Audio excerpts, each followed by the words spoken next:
Norma was a brilliant mechanical engineer, respected by industry giants but desperately lonely at 42. Her success scared men away until Chijuki appeared, a charming school dropout who specialized in preying on successful women. He called her queen, made her feel chosen, but 3 months after marriage, the mask dropped. He forced her to sign over her house and cars, turned her into his personal ATM while he sat lazy and worthless.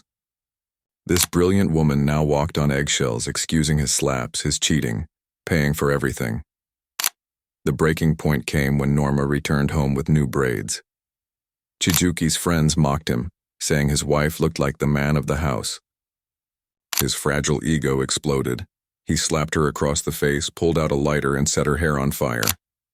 Norma screamed as flames consumed her braids, rushing to douse herself with water. Staring at her reflection, she saw what she'd become. A lioness bowing to a goat. But sometimes you have to burn to rise.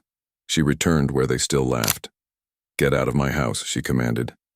Chijuki smugly said the house was his now. That's when Norma smiled coldly. The document he signed without reading wasn't a property transfer. It was a legal disclaimer stripping him of any claim to her assets. Photos scattered across the floor. His village wife, his 2 children, his entire fraudulent life exposed. While he slept, she'd hired investigators who uncovered everything. Police arrived 10 minutes later, handcuffing him for financial abuse and bigamy. As they dragged him away screaming, Norma stood tall.